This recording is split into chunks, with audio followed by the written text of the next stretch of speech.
Okay, so we're back on, and you were talking about the initial going through the pilot. Can you talk a little bit about shooting that first show, what you remember about it? It was just such a thrill. It was such a thrill. I mean, it was, I wouldn't say tense, it was intense. It was intense, for me, an intense experience because as I say, I felt, I've just never had any doubt that this was the first of many. And I never felt like, oh, are we going to make it? Is it going to make it? It was an unrealistic view on my part because everybody knows how, I mean, and we were going to be a Friday night show, and it's tough to get a show to sustain artistically and commercially. I mean, but I was there just with the intense thrill of the cast was so marvelous. We were getting it. It was working on it is exciting to do. It's just a joy. So what I remember was nothing but joy and excitement and high level of wow, and the actors fulfilling it so beautifully. I thought I loved it. I loved it all the way through. I had that experience for 9 years. Very, very, very, very little disappointment. It was almost it was just 9 years of joy. Was it already cast at the time that you got involved? Yeah, well, by the time I got involved in, when we went to and read it, when I got involved, the next time after reading it, I was involved, it was cast. It was cast. And did you know who Ray Romano was? I had no idea who Ray Romano was. Phil told me about him and said that he'd gone on Letterman, that he had scored, and Letterman wanted to get him a show. And so then I said, give me a tape of Ray. And it was a revelation. As you know, it's Ray. I mean, I didn't know Ray's work. And I was astounded because he's a world, he's in my top 6 stand-ups ever. To me, he's right there. So that, and watching him the first time I did, I went, whoa. Everybody's question was whether or not he could act. Who knew? Who knew that he was a great actor? You just hoped that he could be an adequate actor and grow into it. Because certainly he had a wonderful persona. But right there at the first table, when Ray, minute he started, you went, he's everything that actors are trying to learn to do. He doesn't have one false moment. He doesn't move a false muscle. He's nothing but the truth. And of course, wonderful timing, wonderfully real, wonderful comedy sense. Ray is, he's Ray. How much is he like the character he plays? What are the differences? I think Ray likes the character. He loves the character. He feels that Ray is dumber than Ray Romano. He thinks Ray Barone is dumber than Ray Romano. Do you think that? Oh, absolutely. Absolutely. If it weren't for the record, I would tease him and go, no, he's wrong. Ray Barone is much smarter than Ray Romano. Ray Romano is much smarter than Ray Barone. Essentially, Ray Barone is Ray Romano, but it doesn't have all of the aspects of Ray Romano. Is that part of the comedy that he doesn't, he's not too swift or something like that? Well, or Ray Barone. Ray has a wonderful phrase about himself in life. He says, I'm the smartest dumb guy there is. But he considers himself a dumb guy because he wasn't a great student, and he didn't go in for a lot of education, and he comes from Queens, and he comes from a background. He's not like what you would call an intellectual. He doesn't come from the background. And he's probably got an IQ of 250. When he says, I'm the smartest dumb guy, he's got an IQ of 250. He's as bright as anybody you'll meet, and is perceptive, and absolutely aware of a lot of things, too. He does have, he also has a somewhat narrow, he's not an intellectual, so there are some things he doesn't know. We're all that way. Ray is a very, very, very, very smart guy. He's a very smart guy. And he, his central personality is the one you see in Ray Barone. That's the one you'll see in Ray Romano. But he ain't dumb at all. Can you talk about the relationship between Ray and his mother, Marie Barone? What is that central relationship? Do you mean in the show? In the show. Well, he's got an overbearing mother. He's got a mother who doesn't want to cut the apron strings. He's got it's the quintessential mama, who won't let go, who wants to run your life, and she's a will lay guilt on you. She's a narcissistic, demanding, needy person, really. But at her base, too, and she says it at times, what I do all comes from love. It's true. It does all come from love. But as much as it comes from love, it also comes from self-serving. And that's a difficult mother to have. She's the quintessential aspect of a mother who's demanding. You know, mothers are all to that degree. That's part of a relationship. She's the quintessence of that. Can you talk a little bit about the melding of, here you have Ray Romano's Italian background and Phil Rosenthal's Jewish background. How do you think that combined to create that Marie Barone character?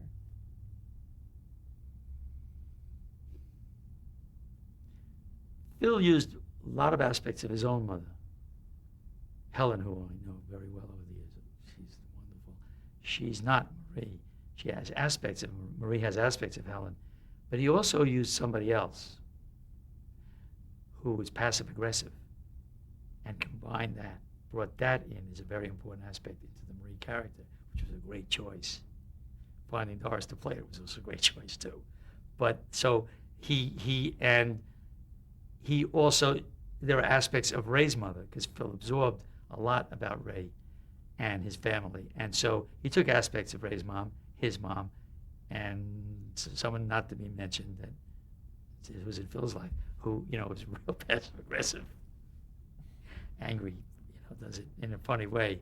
So there it is. It's a stew. Characters are always a stew of, this carrot person and this potato person and your inner celery, to make a very bad analogy. And your title, supervising producer and executive producer, did you have any other responsibilities other than writing on the show? Oh yeah, when you're on a show, especially when you're not. Well, on our show, it didn't even matter at what level you were. Our show is very collaborative that way. I mean, Phil runs the show. He's a very strong showrunner, but we're a staff of writers who created right from beginning to end, and we're on the floor at rehearsals. We give our notes. We funnel them through Phil, but when rehearsals go on, we're there to give our notes. We go back to the room from what we've learned. It's a real team effort, and that's the beauty and the joy and the fun of television, which is that it's wonderfully collaborative, especially when you got the right people to work with. And so, no, we're writing, but we're certainly we are producers. You get for a long time ago, and I don't know why it started, but writers started getting producer titles. Well, on a show that like Raymond, which I think is ideally using people's abilities as well as it can, you're doing a lot of duty. You're essentially involved in.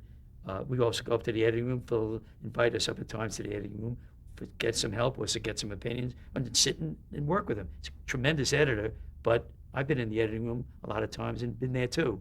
And I'm not the only one.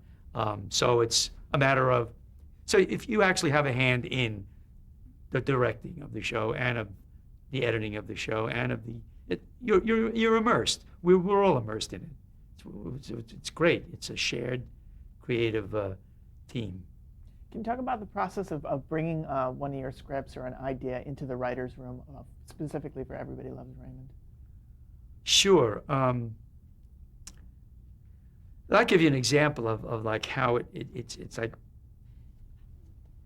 when we, not too long from near the last few years of the series, we had developed a new family, which is now Robert's family, Fred and Georgianne.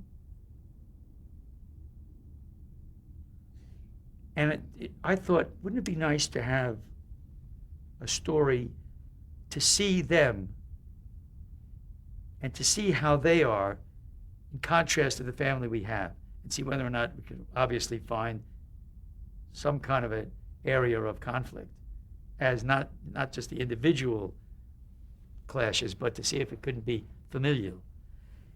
So I was thinking about, in my own life, try to always draw from your life. It's at least start there. My wife and I are always saving animals. I mean, if a bird flies against a window, if we see an injured animal, day is over. I'm pick it up, get it to a vet, and take care of it. And more than once, living in California, birds have flown against the window and injured themselves. So I'm gonna just, what are you gonna do? So I've spent a lot of time finding. Once on a Sunday, I went forever trying to find a emergency vet, and I found one, but that emergency vet didn't deal with birds, and it was like 5 hours before we finally got to someone who could take this bird in. So, but let's see, what would that be like to see how the other family would deal with that? And I thought it might be a nice Thanksgiving show. So I said, I brought this idea into the room. I said, I'm playing with this as an area, and I think there might be something here. How would they deal with it? And how would our family deal? And where would we set up a conflict?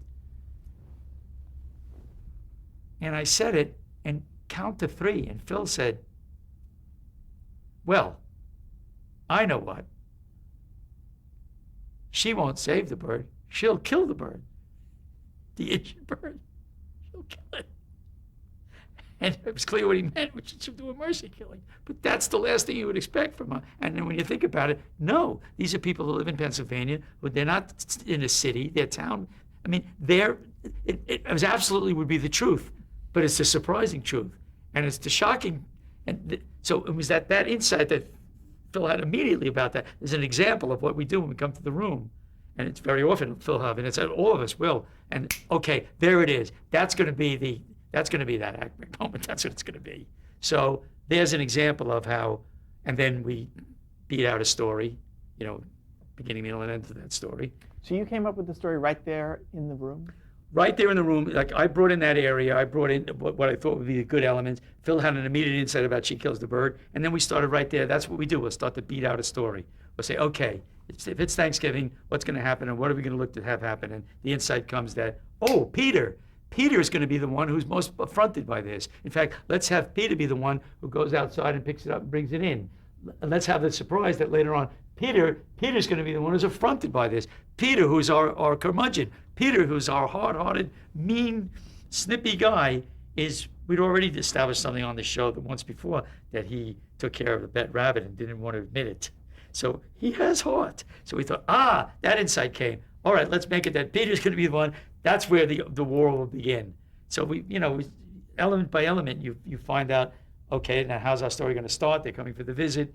What's our climactic? What are we driving toward that's an act break? Because, that's what an act break is. You drive, everything that happens in the first break is leading toward this act break. And the act break is now the thing that's going to dictate the second act of the show. It's going to lead you to your climax and your ending. Beginning, middle, and end. Shall I talk? Well, that's probably been talked about a lot. The basic structure of any sitcom, or a good sitcom, in my opinion, is always a good story, and a good story is, beginning, middle, end. And then and from there specifically for this one, did you personally go off and write a first draft? Yes, that's what we do. Then after that, because you brought in the idea, you wrote the first draft. Right. Mm-hmm. So then what I do is just simply go off. We beat out a story. Depends on how far we go. Sometimes we'll stop and just go off and do an outline. So the next step in our process is, in this case, it'll be me. I'll go off and do an outline. And I outline the story, and a fairly detailed outline, and then show it to Phil, see if he's got any notes, address his notes, then give it to the rest of the writers, see if they've got any notes. Then finish that. In other words, print it out and hand it out. Oh yeah, get everything going. I go write the outline, get it to Phil, give him a printed version. He'll send it back to me with notes, or we'll talk together. What do you think? Do another version of it. Was generally you gave it to Phil before anyone else Yes. saw it, and then the other? We usually run it first through Phil. As time went on on the show, because we're a very close-knit staff and we've worked together a long time, our interchanging would often happen even at the beginning. But that's always going on. You go into someone else's room and say, listen, I've got an idea for a story. We work with each other even at the outset. So there are no boundaries. There are no real boundaries. So essentially, I might go off and write the outline, give it to Phil first, or even give it to 2 or 3 other writers if they're not busy, and get their notes right away too. We weren't formal about it. But essentially, the essential mode would be, and I would say when you started, give the outline to Phil, get his notes. Then when you've got to address them, give it to everyone else, see what else you can bring into it. Okay, now you're done. You got your outline. go write your first draft. And with a setup like that, how did you assign the credit to a writer or multiple writers?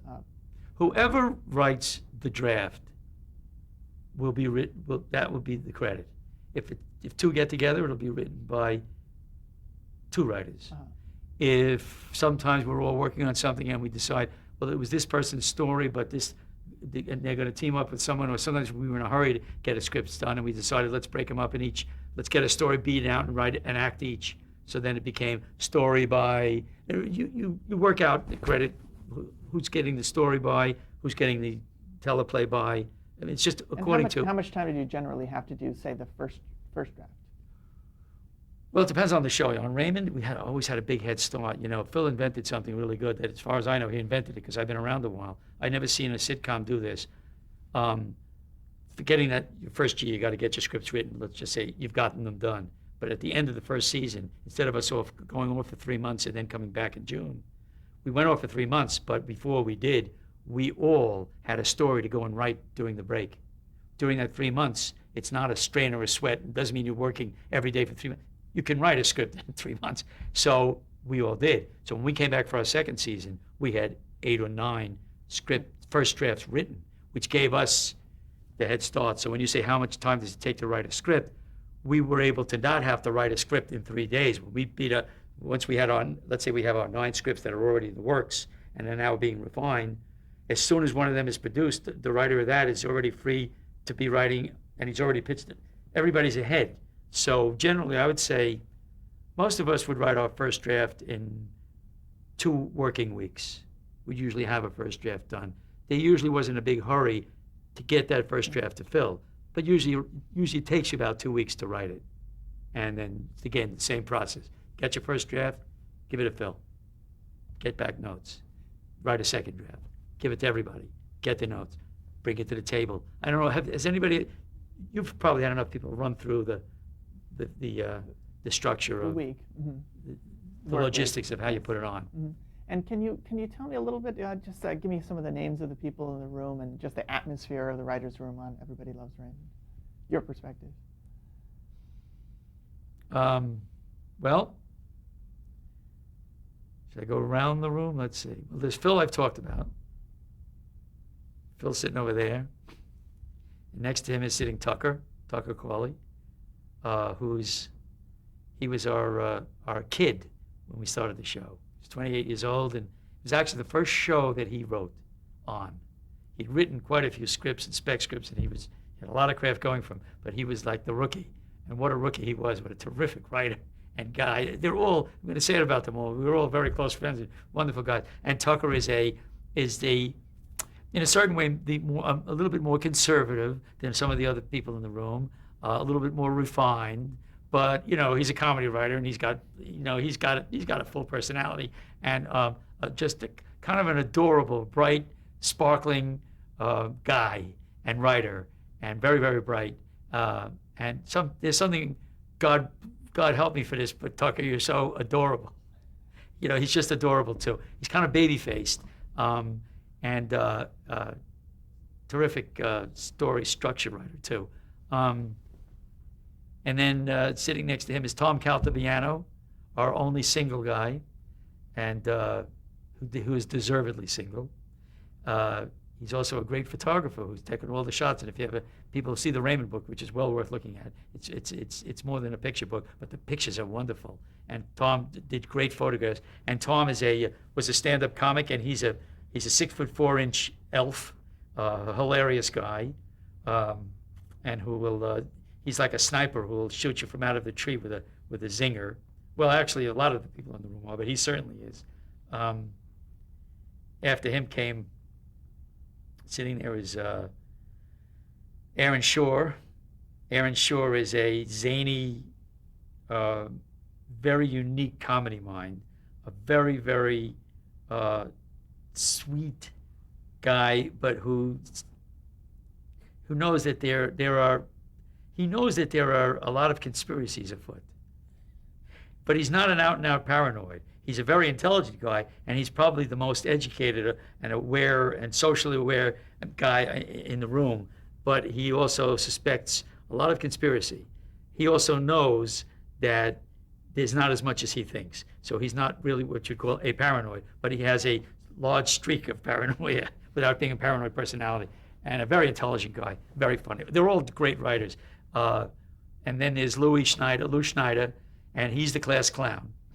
Lou Schneider is what Phil calls the room monkey. Every room needs a monkey, and he's a orangutan. I mean, he'll jump around the room, and he was a stand-up comic too, and a brilliant one. And he's got all kinds of characters he'll do, and he'll do imitations, and he's very, very funny, good writer, and come out with funny jokes and zingers and just do outrageous. He's also outrageous. He'll do off-color behavior, and I don't want to say what he does because it would sound embarrassing to the public, but it's not. It's not inappropriate in a writer's room. But he's a wild man, a hilarious wild man. Next is me. I don't know what the hell I'm doing with this great bunch, but I'm in the room. Somehow I'm there. And next to me on this side is Steve Skrovan. Skro sits right shoulder to shoulder with me, kind of leans on me in a lot of ways. No, it's Skro is really our. Skro is an interesting character. He went to Yale because he's a very bright guy, but he didn't get in on his brains. He got in on a football scholarship. So he's an interesting individual. He's a bulky brain, and he's a very deep and he's our mature man of the room, and very socially conscious. He did a great film about Ralph Nader called An Unreasonable Man, which I recommend. It's going to be in libraries forever, and it's whoever doesn't know about Ralph Nader or wants to know more, it's an amazing, great documentary that Steve just made. But that's him. He's a citizen of the world. I think he's going to be Senator Steve Skrovan one day, and a wonderful writer, wonderful, writes stories with wonderful emotional themes in them. And then next to Steve is Mike Royce. Mike Royce, another brilliant guy, funny. He was a stand-up. And he, sometimes in a very quiet voice, will just knock you out of your chair with his funny comments and his observations. He's very observational. What can I say about Mike? Except he's also another big, highly intelligent elf. A lot of these writers are highly intelligent elves, or pixies, because they've got that basically warm people, but they're also ready to. They'll kill you, but No, they'll wound you, but they'll never kill you. And they won't really, they'll sting you, but they won't, they'll sting you, but they won't wound you. And if they wound you, it's only because they feel you're big enough to take the wound. It's the ultimate compliment. If they wound you, it means I love you enough, I think enough of you that I can say what's wrong with you. I can even hit you where it hurts. I mean, that's what we do in the room. And next to him, often in the room, as often as possible, was Ray Romano, who contributed writing to this show.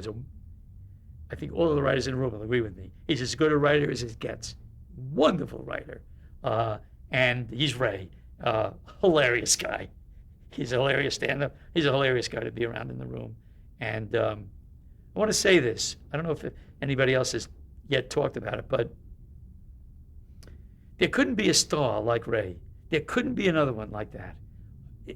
I can't conceive of it, because aside from his immense talent, and the fact that he's such a brilliant actor and is able to do it, and he was also an actor who grew and who's wonderful with the rest of the cast. He's also a terrific writer and worked with us and wrote scripts at times and came into the room and was more than welcome. We loved him. He's one of us. He's one of us, the writers, and not one bit of ego, not one bit of throwing his weight around, even when he became a superstar. From the beginning to the end, the Ray that I first met, went out for dinner with before we even started this show, just a Hamish, wonderful, sweet, great guy. He is that. And, a lot of people fall in love with themselves, and a lot of people can't help but, when they have the power to throw it around, and a lot of people can't help but want it their way, and when they're in the position to have it their way, Ray has never been that way. He's strong, he knows what he wants, but what a guy. I mean, that's... to get a star like that in your show, and also, of course, it's based on his comedy. Got to say it. Want it to be known. Want it to be known from inside that room. And I know I speak for the other writers. They'll all say that about him. We're back to Phil now. Well, that completes. We're back to Phil, and Phil, the gift of Phil, I've already talked about. Phil is He's a gift. He's a gift. Just a little more on the atmosphere of the room when that door shuts on the writer's room. I mean, how do you let it fly, or how honest can you be? Totally. I mean, I guess I will assume that we've all held back some things because most people have a facade. Our personalities, in a sense, are a facade.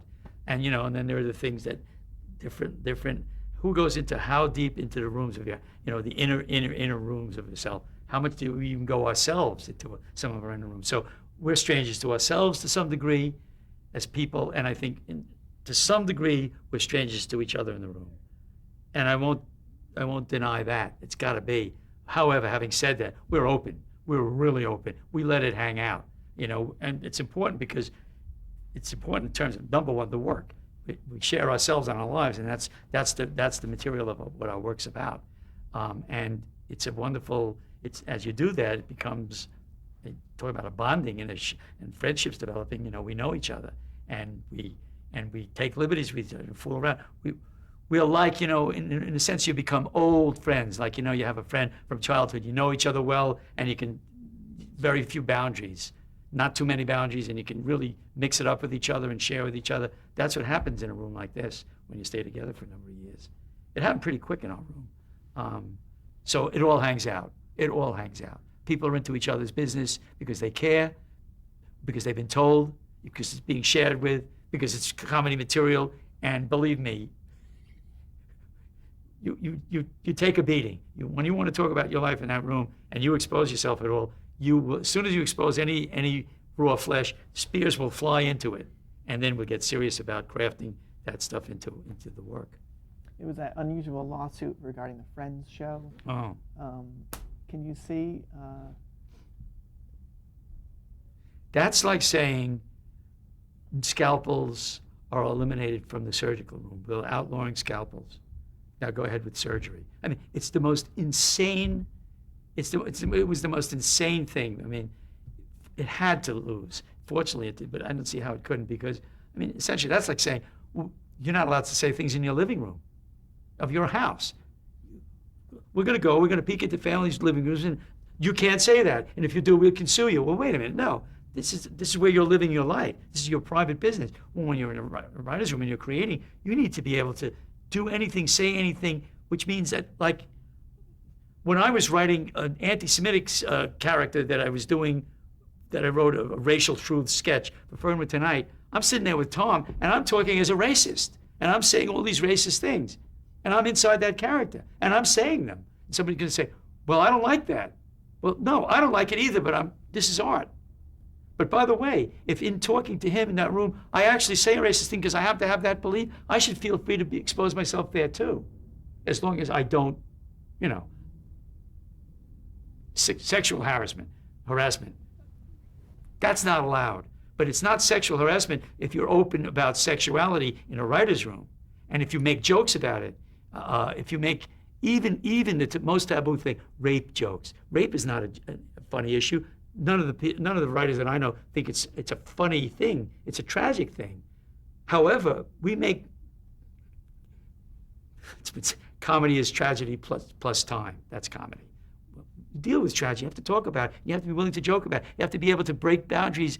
I'm saying the obvious here, but you need to have the freedom to do whatever the hell you want in that room and to say anything, and anything goes. Understood that it's in a safe atmosphere, a closed atmosphere, and it's not personal. You're not advocating anything negative toward the world or toward anybody else in that room.